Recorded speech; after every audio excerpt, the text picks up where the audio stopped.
This is the Horror Movie Show on hmpod.com, hosted by Jerry and Mark, your one-stop shop for all horrible movie reviews.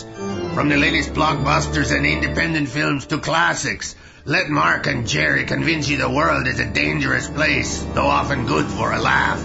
Now come and listen to the Horror Movie Show, if you dare. Hey folks, Jerry here. And Mark. Bringing you another episode of the Horror Movie Show on hmpod.com and lots of other places. Hello, Crypt family. We've got some new movies to talk about, some old movies to talk about, but let's begin with a quite an entertaining movie from 2014 called Deliver Us from Evil. Directed by Scott Derrickson, written by Derrickson and Paul Harris Boardman. It stars Eric Bana as, he's a sergeant. Sarchi, they call him. Edgar Ramirez plays Mendoza. Olivia Munn plays Eric Bana's wife, Jen. Chris Coy plays Jimmy. And Joel McHale, who I know from Community, the TV series Community. It took me a while to recognize him. And also one of my favorite comedy shows, The Soup. You ever watch The Soup? No. Oh, it's hilarious. It's just a show in which they look back at idiocy on TV and over the past week. Oh, really? Yeah, it's very entertaining. Oh, so it's just a free-form kind of thing. Clips and they mock. And what channel's that on? E. Yeah, definitely. It's called The Soup. The Soup. Yeah, it's on once a week, and it's very still entertaining. On? Yep. Yeah, so he was the host. He was doing that before he did Community, and then he sort of became an actor. But he started as a stand-up comedian, which is why he hosts The Soup, because it's just being a I thought he was very ass. funny in this movie. Yeah, he is. But at the same time, a different type of funny than he is on Community. Absolutely. I mean, he plays this really rough guy, and I love the fact that he's trained in all these defensive... Yes, knife fighting. It's like special ops training. Yeah. You know, and he loves his knives. Yeah. Well, and it's funny because it doesn't matter which movie or TV show you're watching. These guys are New York City cops. Right. And they come up against some Marines at one point, and they have to fight hand-to-hand with these Marines. And the New York City cops are tougher than the Marines. Now, if this movie was from the point of view of a Marine hero, the Marines would be able to kick the New York City cops' butts. No problem. Yeah. You know, if the lead was a sailor, he'd be able to kick the Marines. You know, it's just so silly. Anyway, New York City cops in this movie are the toughest guys in the world. So the idea here, this is based on a true story, just like Annabelle. We talked about Annabelle last week. Deliver Us from Evil is supposed to be a true story based on the accounts of this fellow Sarchi. What did you think of it? Did you like it? Well, I didn't know what to think of it. It's like this cop who has these feelings and are seeing things happen in his town with all these different little incidents. Right. And kind of like grabbing these incidents for his caseload because they feel like they should be connected. Well, he's also got sort of a sixth sense. Yeah. And he's hearing things. Yeah, he can sort of feel the supernatural. His partner, Joel McHale's character, he talks about his hunches and how every time that his partner has one of these hunches, he winds up with stitches. Yeah. And sure enough, they go to this one domestic disturbance that Eric Bana's character thought they should go to. And they jump the queue and they push themselves right into this ongoing crime scene. And here's the wife has been beaten unmercifully, and the husband, who is played by Chris Coy. And Chris Coy, recognize him from The Walking Dead. He's the cannibal who spends a pleasant afternoon in the cabin with Tyrese. Oh. Yeah. Yeah, that's Chris Coy. Yeah. So suddenly I'm seeing the guy everywhere. Yeah. He's been in a couple of episodes of Walking Dead. Yeah, in The Walking Dead, he talked way too much because he was just like egging that guy on, yeah. Tyrese to kill him. Yeah. And finally Tyrese does. Yeah. Obliges. But he doesn't, because Chris Coy's character, Martin is there with the cannibals.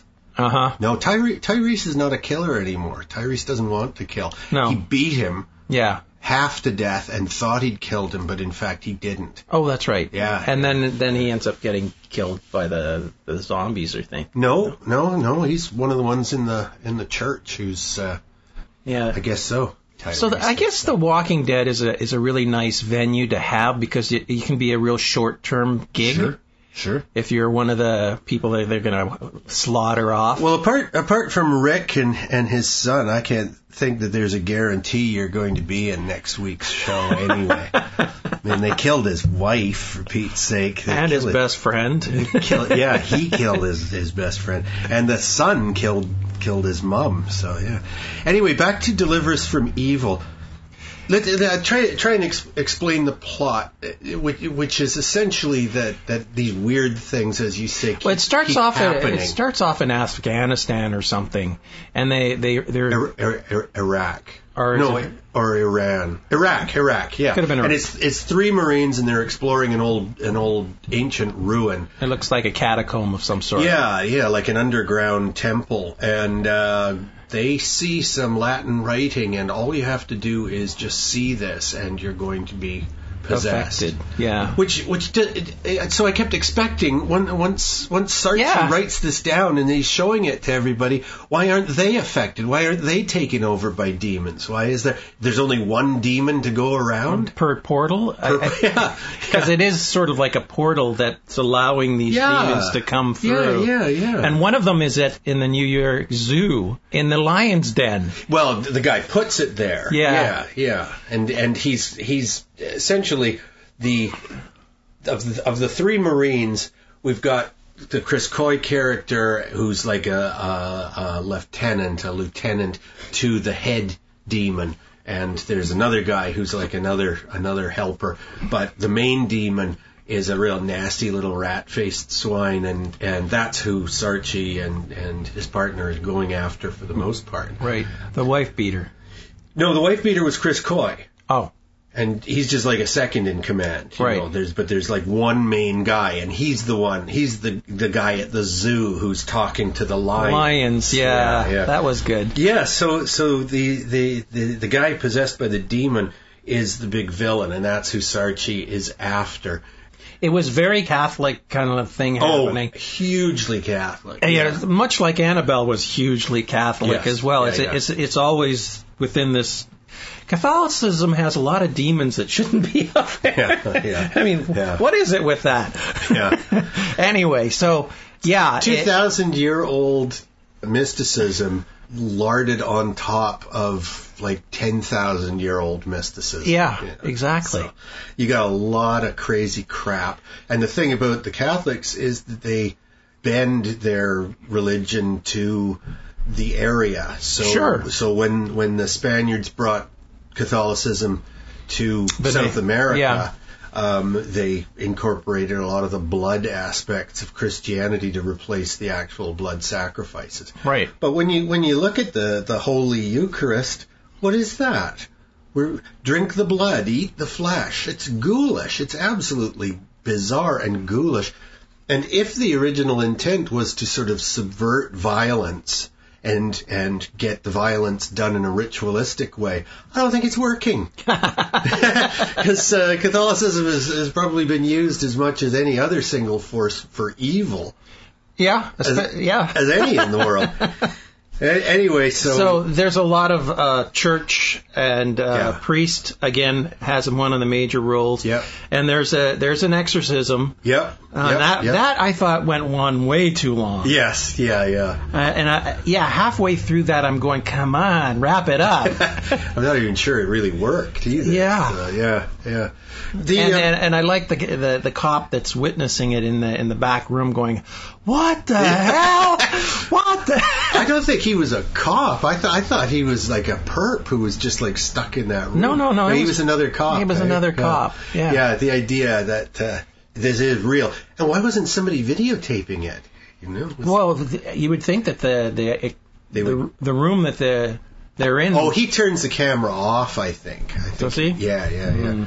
But they're going to do a real quick exorcism in the jailhouse and the interrogation room. Yeah. but I really like this movie. You did? It did. I did. I just barreled right along. I got exhausted at the end. Did you? Yeah. Why? I don't. It was just painful. It reminded me a lot of Annabelle in a few ways, but in other ways it was just really depressing. Nothing nice happening. Right. There's no optimism at all. Well, I thought at least the characters were better developed. Eric Bana's character, his home life is explored in the fact that he's missing. He's missing out on his child's life. He's turning his wife against him because he makes promises and he simply isn't there. That's a cliche. The busy professional husband, with important life-saving work to do. I kept thinking, if I was that cop, I would not want to be in New York. I would move away to a nicer place, a small town where I could be the local sheriff or something, and just get away from it all. Well, by the end, that's what we're told he's done. He's out of the police business. Now, Eric Bana, as an actor, and he's been in some interesting movies. I thought he was good in Dredd. Okay. Was that him? No. No. I'm saying that the guy in Dredd was the guy who plays McCoy in the Star Trek, the new Star Trek. Right. Yeah. Okay. I'm getting him mixed up. He was the Hulk though. He was the first Hulk character. Yes. And he was remakes. Yeah. And he was also only the first one. Yeah. Yeah. And then he was also in Troy. He played the older brother of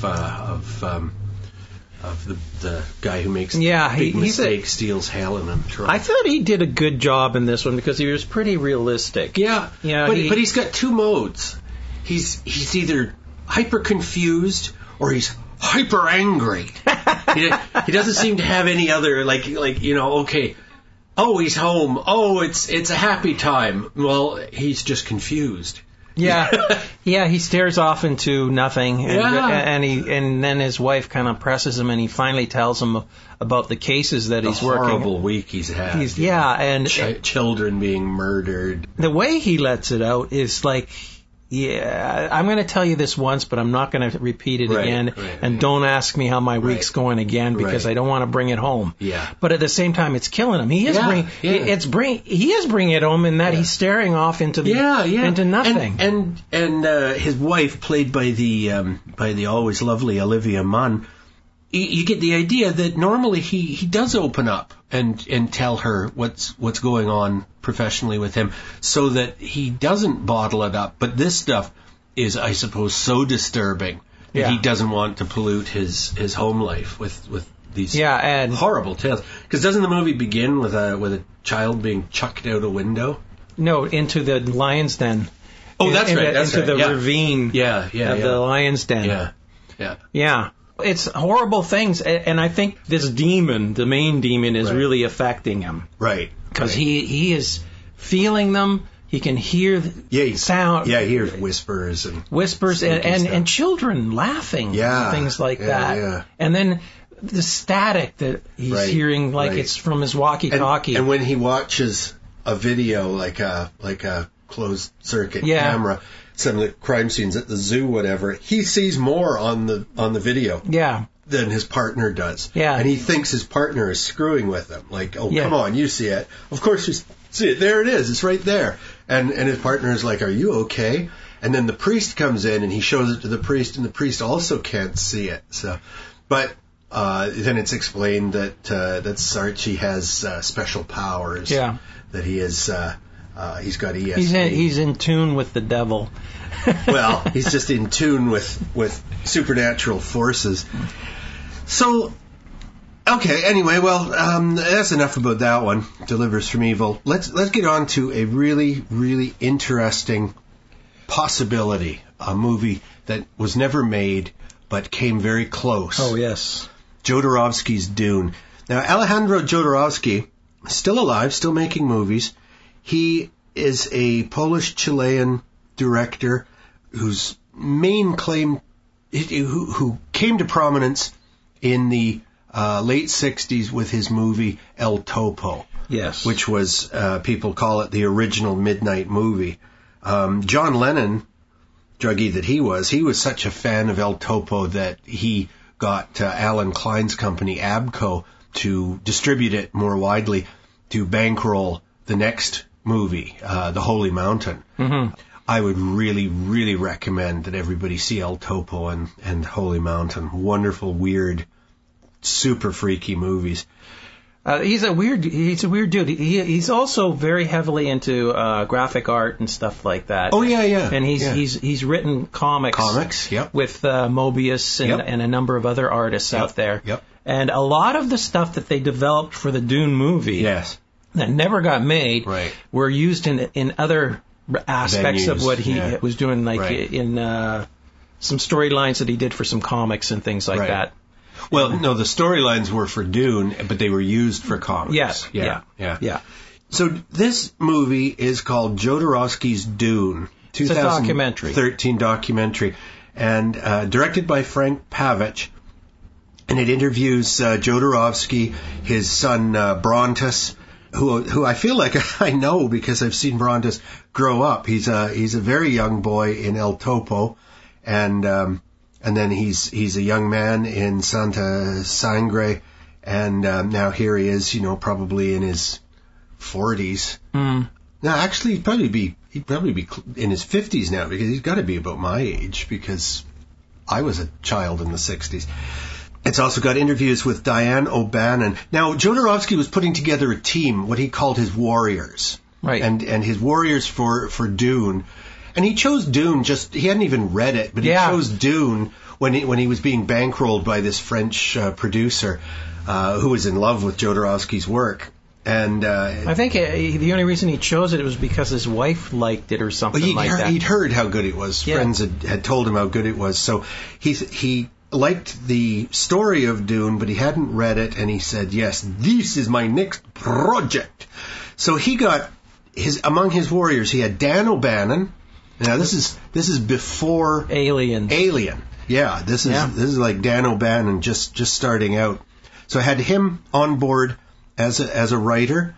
He had H.R. Giger, sorry. Yeah, the artist. Giger, yes, who also, of course, that's how O'Bannon got to know Giger, and his art. And Giger did a lot of the Alien rendition.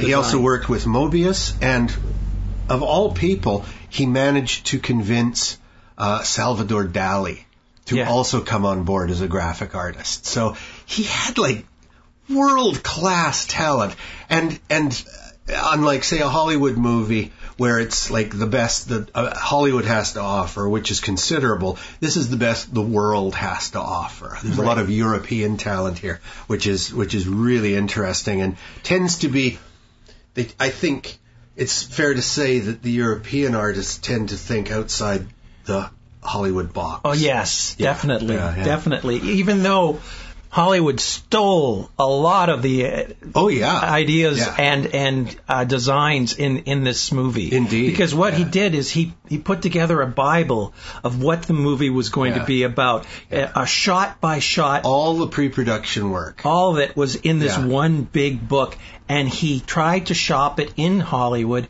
and no takers. Yeah, but he had like a dozen copies of this book, and each studio had a copy. And even though everybody said no, the books all vanished. So people They're collectors' items. Oh, unbelievable! Because you can see the entire movie in this book from beginning to end, and it would have just blown everybody away, I'm sure. Mm-hmm. But the only movie I can think is in a similar situation is Terry Gilliam's Don Quixote, and they made a documentary about that. And Gilliam, I just read an interview with him after his the release of his latest movie, The Zero Theorem, and Gilliam wants to try again. wants to try again. He's still up for making Don Quixote, but it's almost killed him a couple of times. And broken him financially, too. Yeah, it's hard to believe that he couldn't get it made after he had quite a few successful movies. Yeah, but he's also very well known for blowing his budget, 2-3 times over budget. Right, so what they do is they give him 1/3 the budget that they plan on giving him. Yeah. It's just fascinating. We get interviews with Giger, we get interviews with Mobius, and we get unfortunately Daly isn't interviewed for this, and the Giger and Mobius stuff I think is from past interviews. Mm-hmm. And Diane O'Bannon speaks for her husband Dan. Mm-hmm. Dan O'Bannon passed away a few years ago. But I would dearly love to see that book. Sure. Published. Yes, he could probably make quite a bit of money. Copy of that book. Yeah. Well, he's got Giger and he's got Mobius doing the pre-production sketches. Yes. So it is like a comic book. It is very much along the lines of an enormous universe spanning, galaxy spanning. And even story. And they were talking about to some of the musicians that they were planning on using. Yeah. Pink Floyd. They had Pink Floyd for one, and each of the artists and each of the musicians was going to represent one family. So you had the Atreides and you had the Harkonnen, the evil Harkonnen. So you had Giger designing the Harkonnens' castle, very weird and phallic, and giant domes that are breasts, and the costumes for the monstrous Harkonnen family, and the Atreides family where the hero Paul, the Messiah, comes from. That would have been, I think, Mobius, and it was all very beautiful. Well, it's probably more Star Trekky type. Or no, Star Wars. Luke Skywalker kind of thing happening. Yeah, it's absolutely gorgeous. And of course, the mysticism, which Jodorowsky has really, really larded into El Topo and Holy Mountain most of all, I would say. But in his world, the mystical is side by side with the common. So you have the sacred and the profane in the same scenario. Just wonderful. Anyway, Jodorowsky can do no wrong in my book.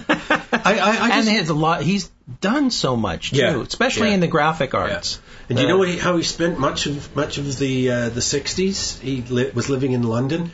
He spent much of the 60s putting on happenings, so what we'd call performance art today. Yeah. Oh, I bet those were wild.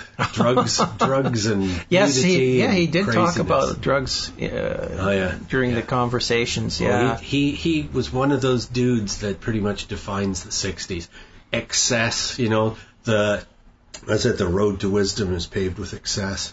Yeah, he was big into excess. Yeah, it was. But he had the talent to back it up. He wasn't just like a drug addict. He's an artist. He's a great artist. Yes, all sorts of different. I didn't avenues. know that he'd been involved in comics in the world of graphic novels. That's where I got to know him first. I didn't even know it. It's like he does. It's the Inkle was his big thing. The what? It's called the Inkle. Right. Yeah. Right. And long storyline, and they've tried to publish it in North America so many times, and they never could get to the end because the following would dwindle so quickly from when they started first publishing it that they would never finish the damn thing. Yeah.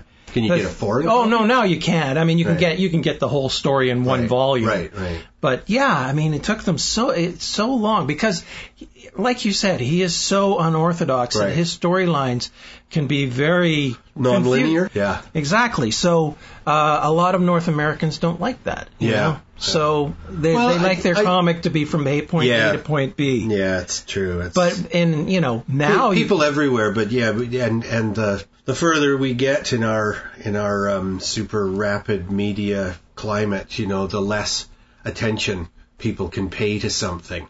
I find that myself. I've got 2 books right now I want to read. I've got Michael Palin's 3rd volume of his diaries, and I've got Mimi Pond's graphic novel, Easy Over, and I just haven't found the time. I wind up watching, the first half of another horror movie. because it's easier. It's easier in my brain. Yeah, it is. It is. It's laziness. It's laziness. I've lost the push, the drive that made me a great reader. Even just 10 years ago, I could read I would have read this huge, thick, 1,300 page diaries in a couple of weeks. Now, it's daunting. I don't know when to start. Yeah. I'm committed once I start. Hey, old age isn't happy. Yeah. You find yourself with lack of time to do anything. Yes, it's true. Okay, let's get on to our next movie, which stars our pal Bill Oberst Jr. as Papa Corn. The movie is called Circus of the Dead. It's a 2014 movie directed by Bloody Bill Pawn, written by Pawn and Lee Ankrum. Bill Oberst is Papa Corn. Parrish Randall, a indie horror regular. He's Donald Johnson, a family man. Chanel Ryan is his wife Tiffany.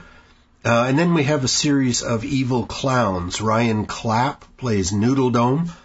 Rusty Edwards plays Mr. Blister. And Mike Williams plays Jumbo. This is a really, really dark, nihilistic, hopeless movie. Yep. And when I first saw it, I really didn't like it for that. Oh, you've changed your mind? I have. I like it more in retrospect than I did when I first watched it. Yeah. Because I found it depressing, but now I see there's a point to it. Is there? I think there is. Yeah. I mean, there are people like that who just prey on other people. Yeah, but the thing psychopaths. Is, I agree. And if you want to watch a movie about no redemption, there's no hope, hopelessness, no hope. Yeah. Hopelessness, this is the movie for you. That's what I didn't like about it. It's like there is no hope. No, it seems to be super black. It seems to be this is just a twisted torture movie with no redemption whatsoever. I mean, there is no reason for the torture. Right. As far as I'm concerned. Just meanness. It's just total evil. And to me, it doesn't entertain me. I don't like movies like that, where there isn't any kind of hope. Story. There's no hope. No, and there's not even much of a story. No, there isn't. No. And the fact that they've set it up for a sequel, which, I'm going, I didn't get anything from the first movie. What makes you think I want to see a second one? Yeah. Well, I quite liked it because when I thought back on it and I went and I watched some of the scenes again, I really do like Bill Oberst's portrayal of Papa Corn, the leader of these psychotic clowns. But it is, and from what I understand, that is sort of the director, Bloody Bill's point, is that this is a movie about hopelessness and about the monsters that are really out there. Because, when someone is tortured to death and they go away and they don't leave clues and they're never caught, I mean, that happens all the time. I agree. Yeah. Now, that's not necessarily entertainment. No. So that I see your point, and that was my initial reaction too. But I kind of admire its purity. I kind of I sound like the robot in Alien. I kind of admire the purity of just going for the hopelessness and the sheer misery that this group of clowns is. They're like a plague, and they come to town and they infect this poor family for no other reason than that they can, and they want to. And they flaunt it in front of everyone else. Well, the funny thing is that you're torturing people. Part of their little clown routine is that they bring out a clown and they beat the hell out of him. They're in the middle of the ring, and unbeknownst to everybody, but we learn as the movie goes on, it's a real person. It's a kidnapped person, and they're just beating the hell out of them in front of everybody. Yes, they're gagged. They're gagged. There's a certain black humor, Oh yeah, that's so funny. It's just sick. It's sick. Okay. And that's the thing. I mean, you can make a movie like this just for the statement of it. Right. But I don't find it entertaining. Right. I find it shocking. Right. And you can watch live footage of war or whatever and get the same impact that this thing's going to give me. And I'd rather, if I'm going to be, the word's not entertained, but if I'm going to be subjected to something, if it's real, at least it'll affect me in the real way. This is supposed to be entertainment. Right. And I don't want to be entertained like this. Right. It's just not entertaining to me. Okay, yeah. Yeah, no, I see your point. As I say, I felt that way at first. I even wrote a brief review for The Crypt, in which I said very much the same thing, but I've come to like it more because of the performances, and I think that is a point. Honestly, the performances, I mean, you put a clown uniform on me and have me do sadistic things to you. Right. It's not much of a performance because it's pretty damn easy to do. Right. I mean, it's like just be as sick as you can possibly be. Oh, now, I have to agree that Bill Oberst does play a really psychotic, evil person, and I've seen him in other things, so I can see that he's doing a real hell of a job acting. Right. And I can appreciate that. Yeah. But it doesn't mean I have to like the character. No, of course not. And it doesn't mean I have to like this type of movie. Right. But if you like sadistic movies with no point except for evilness, this is the movie for you. Circus of the Dead. Yeah, this is the movie for you. There you go. Okay, now we've got 3 movies we're going to talk about. 3 connected movies. 2002's Cabin Fever, 2009's Cabin Fever 2 Spring Fever, and the latest one, 2014's Cabin Fever Patient Zero, also known as Cabin Fever 3. The first one, directed by the great Eli Roth. Written by Roth. And it sounds like he's not around anymore. Yeah. He is still great. Yes, yeah. He's the guy who started The Crypt. And he's made many movies better than this one since. Although co-written by Randy Perlstein. It stars Ryder Strong as Paul, Jordan Ladd, James DeBello, Serena Vincent, Joey Kern. And Eli Roth is in it. He plays 2 parts, credited as David Kaufbird. I'm not sure what that means. He plays Justin and Grim. And the other character, the only one that makes it into there's only 2 characters make it to the end. Giuseppe Andrews plays Deputy Winston, who's like this total stoner, beer-guzzling young party deputy. And he's not the help that he might be to these people. So this is a movie about a plague, and it begins with a bunch of young folks going to a cabin in the woods, the ubiquitous cabin in the woods, and they find a plague. There's a plague victim has fallen into the water or something. That's what they end up finding out. Right. And this is why they're slowly, all of them are being affected. They're all being... One of them gets injured, and they clean them with the water and stuff like that, and they're drinking the water. And they're drinking the water, and they're slowly turning. And it's not a fast thing. It happens very. You get days. You get sick. You get sicker, and you finally die, and then you become a zombie of some sort. No, they had a deal, as young men certainly will do, and that is that they're only going to drink beer for the few days that they're in this cabin. And only one of them sticks to the deal. Everybody else winds up guzzling water. So there's only one of them comes out of this alive. Yeah, it's some sort of flesh-eating virus. Oh, it is so horrible. The bloody mess that it turns people into. Yes, they're slowly decaying in front of you. Yeah. And parts of your body are just oozing out stuff. One of the nastiest scenes is a very gorgeous woman in this, and a young lady in the bathtub shaving her legs, and she's sort of shaving the skin right off her legs. Yeah. It's just great strips of flesh just ripping off her legs. This is a movie much like we've seen other movies like this where there's a group of people, young kids, and they're off on their own, and it plays on, okay, where your loyalties lie, who do you love, who do you hate, who are you going to save, who are you gonna team up with, side with, and things like that. So there's a lot of that in this as well. And as each one of them slowly catches this virus and slowly decays, I mean, a lot of questions come into play. Oh, yeah. Again. A lot of nastiness, too. Like, she's not coming in the house. Let's lock her in the shed. Yeah. And She's Poor quite dying alive. girl. Yeah. And it's not like she's a zombie where she's mental and wants to kill them. Yeah, no. She's just diseased, and they want to quarantine her as far away as possible. Terrified and delirious. And one of them is, has to go out and bring her a tray of food every once in a while and try to protect themselves as much as possible. And, you find out, boyfriends and girlfriends don't exactly stay together in this type of situation and things like that. So overall, for what it was, the first movie was entertaining. Yes.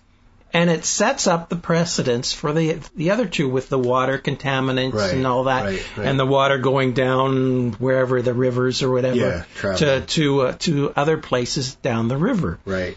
So it sets it up quite nicely. Yes, and and as I just said, to me it's the best of the three, and really the only one worth watching a second time.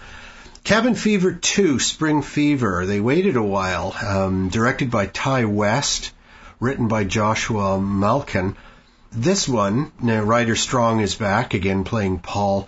However, he doesn't last too long in the second one. Maybe it was a cameo then? Yeah. Noah Segan, Alexi Wasser, Rusty Kelly, and again Giuseppe Andrews as Deputy Winston. The second one is set in a high school, and Ty West has become a really good director. He made the Sacrament, which is a wonderful movie about the based on Jonestown. Mm-hmm. But this movie, oh God, did it drag, and it just never seemed to end. I swear it was about 4 days long.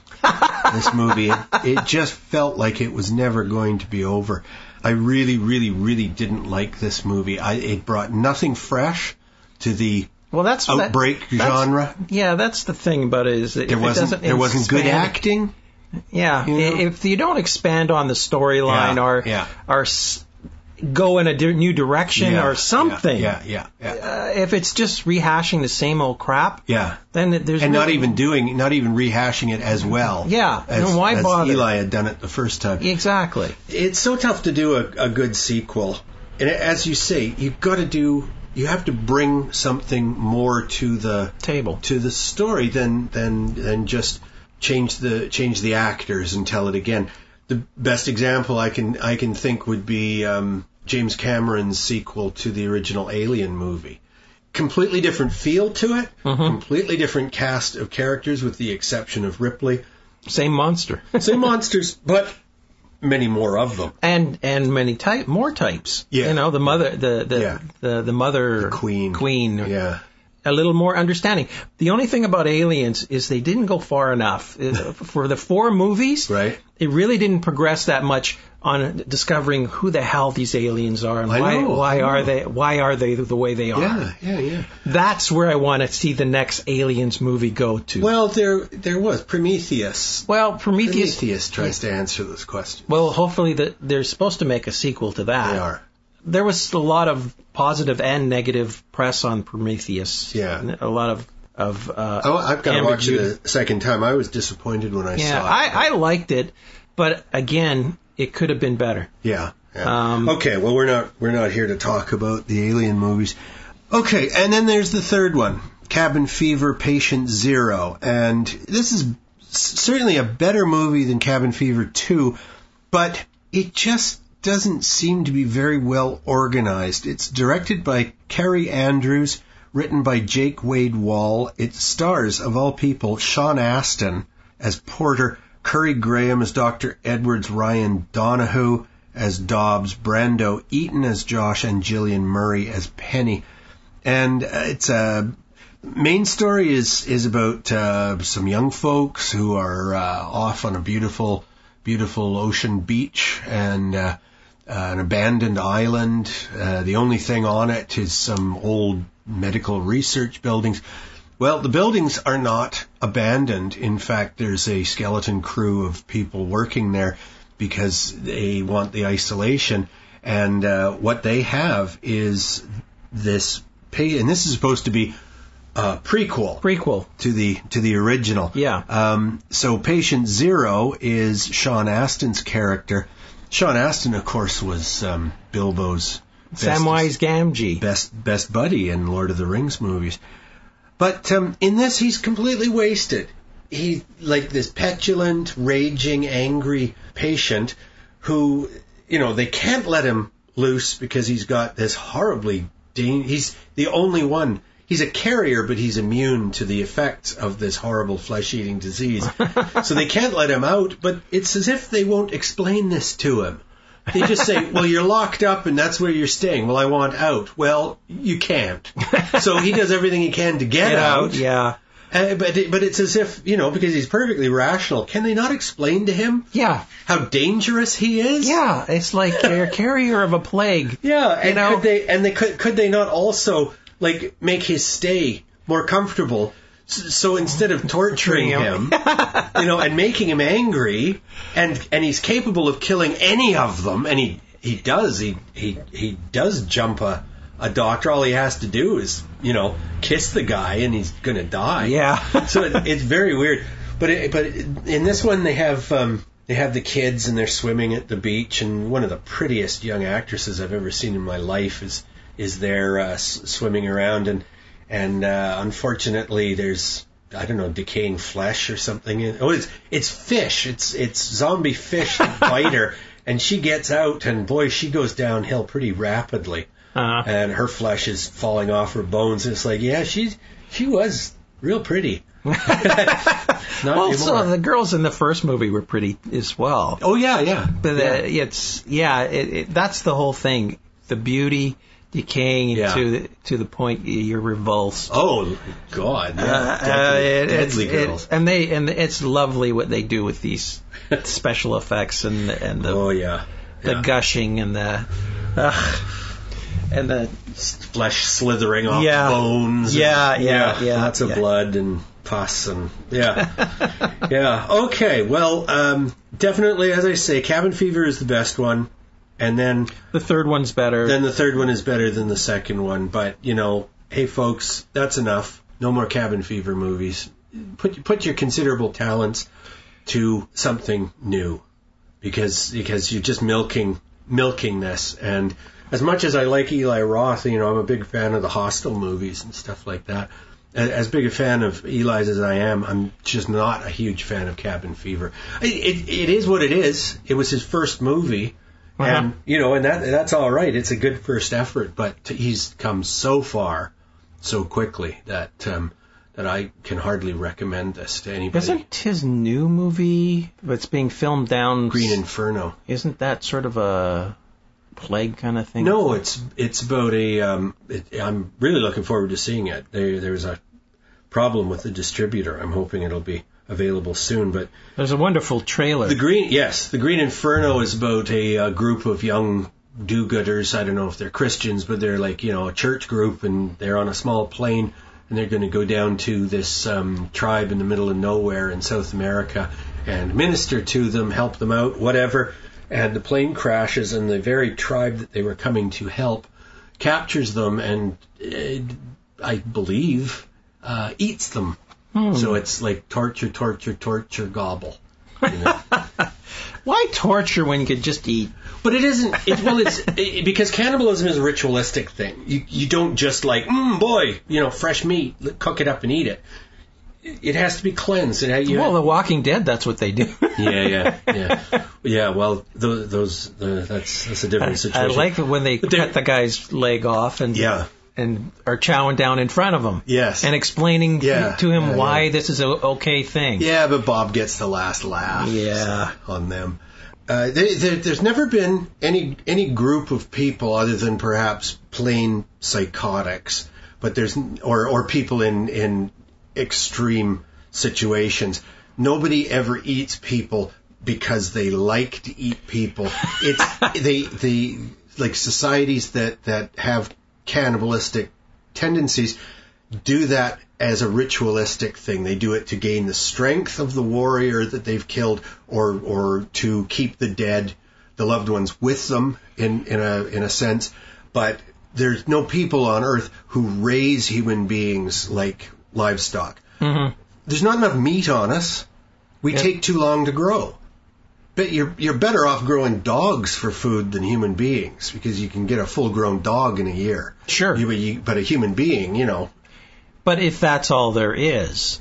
Yeah. But like I say, people in extreme situations are not cannibals per se. They're in dire need. And so they eat somebody for the sake of eating them to stay alive. But they're not doing it like those soccer teams up in the rugby Andes. Team. Rugby team. Was it a rugby team? Yeah. Okay, now we got one more movie to talk about today. This is a weird movie I'd never watched, but it came on late night TV, so I suggested Mark watch it as well. It's called Bulletproof Monk, 2003 movie, directed by Paul Hunter, written by Ethan Rife and Cyrus Voris, stars Chow Yun-fat as the monk with no name, Sean William Scott as Carr, who's an actor I haven't seen much of lately, Jamie King as Jade, Carol Roden as Strucker, Marcus Jean Pire as Mr. Funktastic. So this movie is about a monk who for decades has been protecting a magical scroll that in the hands of bad guys would be catastrophe. Yeah, bring about the end of civilization. So the monk, Chow Yun-fat's character, needs to find someone to take over his duties, and he finds this this wacky kid living on the street, Sean William Scott, who, for whatever reason, is like a really good fighter. Yeah, he adores old kung fu movies. Right. And he's studied the stylings of Bruce Lee and all this stuff. So, but he's kind of a bum. Well, he is a bum. Yeah. But he's a rogue. He's a rogue. He's a lovable rogue and a smart ass. Yeah, as rogues are. Which is what this whole movie's about. Yeah. It's a buddy movie. Very entertaining, though. I got caught up at the beginning, and I just loved it. I watched it all the way through, commercials and all. Oh, really? And it was so much fun. Like, it really just barrels along. It's really not a horror movie, but it's more... It's supernatural. It's supernatural, mystical kind of thing happening with the kung fu. There's some pretty creepy bad guys in this, so, it could technically be horror. Yeah, but it's... But you know us, folks, we watch whatever we want to watch and talk about whatever we want to talk about. Yeah, and this, for what it is, it's a 2003 movie, and it's a buddy movie, and it's lighthearted, funny, and has some good fighting in it. Right. Yeah, I found nothing wrong with it. No.